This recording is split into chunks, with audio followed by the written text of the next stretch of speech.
Como cristianos, hoy en día tenemos que soportar la prueba. Pero Dios no solamente nos llama a soportarla, sino que desea que la disfrutemos. Nos llama a tener gozo en medio de la prueba, porque en ella hay un propósito. La prueba produce paciencia. La prueba produce perfección. La prueba ocurre la sabiduría. La prueba encuentra fe. Hoy estaremos enfocándonos en el concepto del gozo de la prueba. Si mantenemos este gozo en mente, entonces vamos a poder entender de forma más profunda y completa las pruebas que debemos soportar en la vida, así como el propósito de Dios en la prueba. Quisiera pasar unos minutos comentándoles acerca del libro de Santiago. Es un libro muy singular. Es uno de los pocos libros del Nuevo Testamento que no fue escrito por un apóstol. Aunque existiera dos apóstoles con el nombre Jacobo, Jacobo también se traduce como Santiago. Ninguno de ellos es el autor del libro. Más bien fue escrito por Santiago, medio hermano de Jesús. Muchos eruditos piensan que fue el primer libro escrito del Nuevo Testamento, tan solo unos pocos años después de la muerte, sepultura y resurrección de nuestro Señor. Otra manera de expresarlo es que esta carta fue escrita por Santiago algún tiempo antes de los eventos narrados en Hechos capítulo 15. El libro de Santiago también es singular por la forma en que está escrito. Es singular porque Santiago era un pastor y está escrito en la forma que escribiera un pastor. Después de su saludo inicial, Santiago comienza dándonos una introducción a manera de reseña del contenido del libro. Nos dice que la carta va a tratar con respecto a la prueba de nuestra fe. Y luego procede a presentar argumentos de por lo menos 9 pruebas específicas distintas de nuestra fe. En los próximos estudios estaremos estudiando estas pruebas y cuál es su aplicación en nuestras vidas. Y finalmente concluye en la forma en que lo haría un pastor. Concluye con una manera en que los miembros de la iglesia pueden restaurar a otros hermanos que han fallado en las pruebas. Cuando uno realmente estudia el libro, comienza a darse cuenta que cada uno de los argumentos de Santiago es realmente una exposición de algo que él ya había escuchado antes. Cada prueba que él discute es como un sermón de cosas que él ya había escuchado muchas veces antes, las palabras de su medio hermano, Jesús. Y luego, cuando ponemos más atención, nos damos cuenta de que esto no es solamente una exposición basada en las palabras de Jesús, sino que es una exposición basada en las palabras muy específicas de Jesús, el sermón del monte. Pero antes de ver los sermones de Santiago, vamos a ver quién era él. Santiago, siervo de Dios y del Señor Jesucristo, a las 12 tribus que están en la dispersión, salud. Nuestro pasaje hoy es un pasaje corto, pero es uno muy importante. Puede que no tengan un contenido teológico muy profundo, pero hace algo muy importante. identifica al autor delante de sus lectores. Santiago no esconde quién es. Quiere que todos lo sepan. ¿Y qué de ti esta mañana? ¿Dejas que la gente sepa quién eres realmente? Tal vez no sabes realmente quién eres. Eso es lo que veremos hoy. ¿Quién eres? ¿Cuál es tu identidad?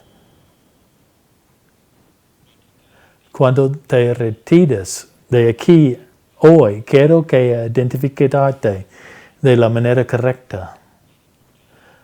Para poder hacer esto, vamos a ver 3 aspectos de tu identidad. El primer aspecto de tu identidad es tu identidad en el mundo. Santiago comenzó este versículo de una manera muy sencilla. Empezó de la misma manera en que nosotros nos presentamos. Él comenzó dándonos su nombre. Hola, yo soy Santiago. Por nuestro nombre es como nos conoce el mundo. ¿Cuántas veces has escuchado a alguien decir, cuídense de los muchachos perenganos, son unos chavos muy problemáticos? Es pues por nuestros nombres que somos conocidos en el mundo. Tu nombre y apellido cuentan tu historia, hablan de tu reputación. A veces es difícil vivir a la altura de nuestro nombre o apellido. A veces puede ser difícil vivir por debajo de nuestro nombre. Pero realmente, aunque tu nombre está atado a tu apellido, proclama en voz alta lo que es tu reputación. Así era Santiago. Su nombre hablaba de su identidad en el mundo. Entonces, ¿quién era Santiago? ¿Cuál era su identidad en el mundo? Bueno, primeramente Santiago venía de un buen hogar. Él nació de José y de María, después de que María ya había dado a luz a Jesús. Creemos con firmeza que Santiago había tenido una buena crianza. Después de todo, fue criado por los mismos padres a quienes Dios encomendó el cuidado y crianza de su Hijo unigénito. No solo tuvo una buena crianza, sino que recibió una buena educación. Hay unas pocas maneras en que sabemos esto, pero uno de ellos es por la forma en que escribió. Él tuvo una buena crianza, una buena educación y tenía bastante sentido común. Una buena educación no necesariamente nos da sentido común, ¿verdad? La gente que tiene sentido común, pero poca educación, mantiene las cosas en forma sencilla. La gente que tiene educación, pero no tiene sentido común, complican las cosas sencillas. Pero nos podemos dar cuenta cuando una persona tiene ambas, porque son capaces de hacer las cosas complicadas algo sencilla. Al leer esta carta, nos damos cuenta de que Santiago tenía ambas. Su sentido común se muestra en cada una de las ilustraciones tan sencillas que utiliza. Ilustraciones como el fuego, el freno y la brenda de los caballos, el timón de un barco. Ilustraciones que hacen que cuestiones complicadas sean sencillas de entender. Santiago tuvo una buena crianza, una buena educación, buen sentido común y un muy buen hermano. Piensen en esto, su hermano mayor era Dios en la carne, Jesucristo. Probablemente él estuvo físicamente más cerca de Jesús que ningún otro hombre. ¡Qué beneficio y privilegio! En realidad, con respecto a su identidad en el mundo, Santiago tenía todos los beneficios en el mundo. Un buen hogar, una buena educación, buen sentido común y hasta un buen hermano. Él anduvo físicamente tan cerca de Jesús como le era posible a un hombre andar, pero estaba perdido. Él tenía todas estas cosas favorables, pero de todas maneras estaba perdido. La Biblia nos dice en Juan 7:5 que los hermanos de Jesús no creían en él. La Biblia también nos dice en Marcos 6:3 que la familia de Jesús se escandalizaba de él. De acuerdo con su identidad en el mundo, Santiago tenía todos los beneficios del mundo, pero aún así no reconocía a Jesús por quien realmente era.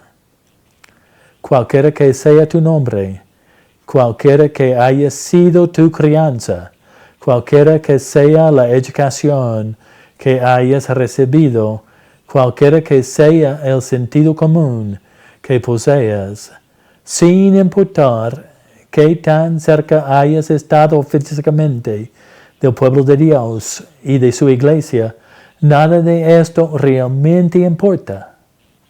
Nada de esto te va a salvar. Nada de eso te dará una posición correcta delante de Dios, ni una relación con Él. No lo hizo para Santiago y ciertamente no lo hará para ti. La identidad de Santiago en el mundo era de que estaba perdido. ¿Es tu identidad en el mundo de que estás perdido hoy? Si es así, no tiene por qué seguir siendo así. No lo fue en el caso de Santiago. La identidad de Santiago también estaba en el Señor. El segundo aspecto de tu identidad es tu identidad en el Señor. Después de decirnos su nombre, enseguida, ¿cómo se identifica Santiago? Él dice que es un siervo de Dios y del Señor Jesucristo. ¿Qué quiere decir con eso? Que ahora es identificado por su relación con el Señor. Y miramos cómo describe esa relación. Él dice que es un siervo, un esclavo. La esclavitud era algo muy común en el tiempo de Santiago. ¿Sabían que había dos clases de esclavos? Una clase es en la que siempre pensamos, aquel que era comprado o vendido en el mercado. La palabra que se usa aquí se refiere a alguien que nació en esclavitud o a alguien que voluntariamente continuó en la esclavitud. Los judíos cristianos entendían a lo que se refería Santiago porque se acordaban de Deuteronomio 15, 12 al 17. En ese pasaje de la ley se establece que los judíos debían librar a sus esclavos después de 6 años de servicio. Pero si el esclavo amaba a su hermano, tenía la opción de escoger quedarse con su amo para siempre. De manera que esta es la clase de esclavo con la que Santiago se identifica. Pero eso pasó. ¿Qué fue lo que transformó a Santiago de llamar a Jesús loco y ser escandalizado de él a llamarlo Señor. Veamos 1 Corintios 15, 1. 1 Corintios 15, 1. La Biblia nos dice así: además, os declaro, hermanos, el evangelio que os he predicado, el cual también recibisteis, en el cual también perseveréis, por el cual asimismo, si retenéis la palabra que os he predicado, sois salvos, si no creísteis en vano, porque primeramente os he enseñado lo que asimismo recibí, que Cristo murió por nuestros pecados, conforme a las Escrituras, y que fue sepultado, y que resucitó al tercer día, conforme a las Escrituras, y que apareció a Cefas, y después a los 12. Después apareció a más de 500 hermanos a la vez, de los cuales muchos viven aún, y otros ya duermen. Después apareció a Jacobo, después a todos los apóstoles. En estos 7 versículos, Pablo da a la iglesia en Corintios una breve sinopsis del Evangelio que él les ha estado predicando. Así es como ocurrió Santiago. Vio a Jesús resucitado. Ya no era solamente su medio hermano carnal.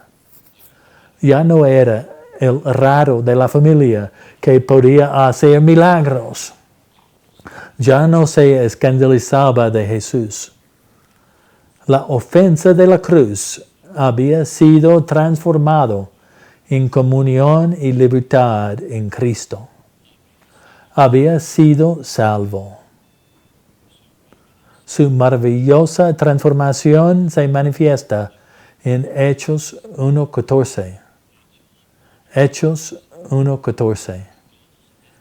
Todos estos perseveraban unánimos en oración y luego con las mujeres y con María, la madre de Jesús, y con sus hermanos.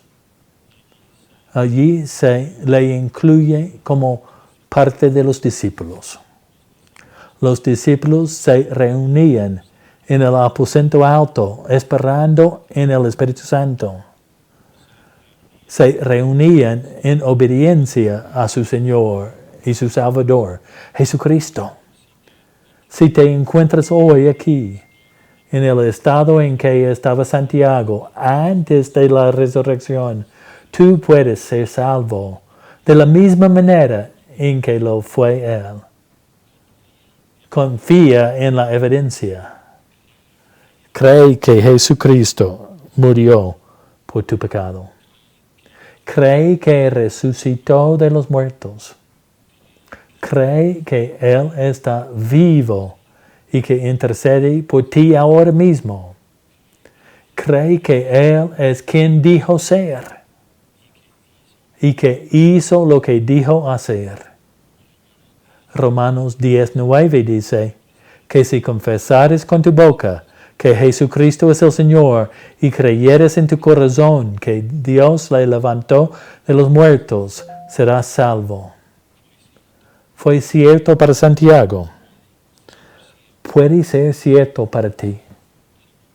Pero notemos que Dios no nada más salvó a Santiago para darle un lugar en el cielo.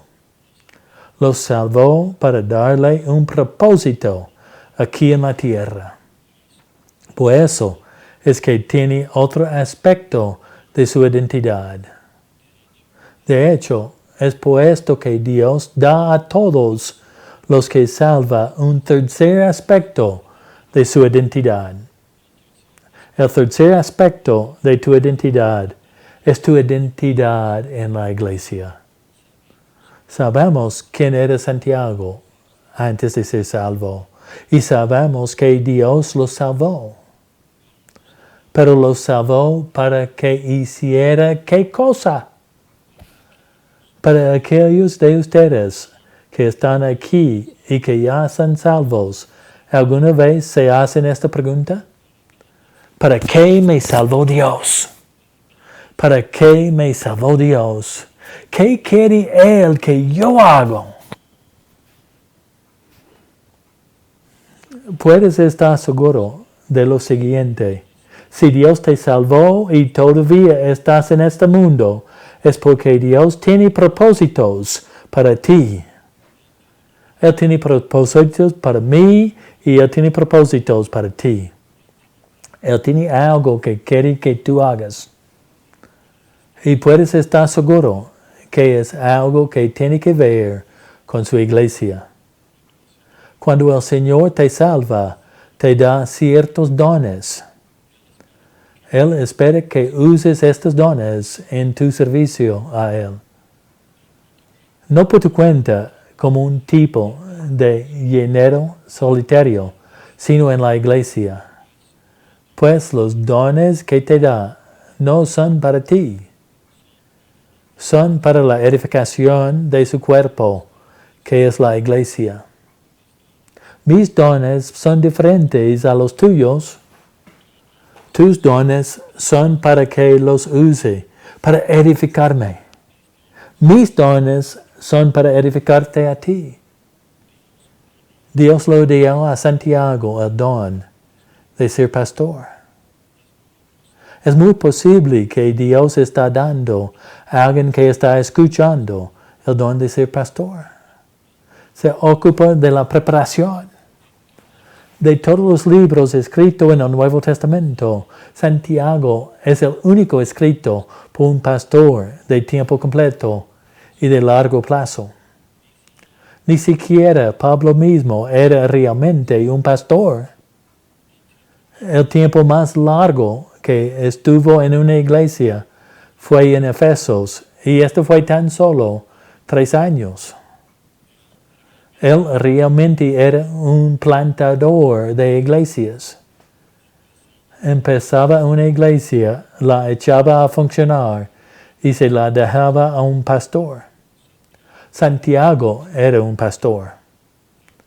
Aunque fue por medio del sermón de Pedro en Hechos 2 que empezó la iglesia en Jerusalén, el que llegó a ser líder de la iglesia fue Santiago.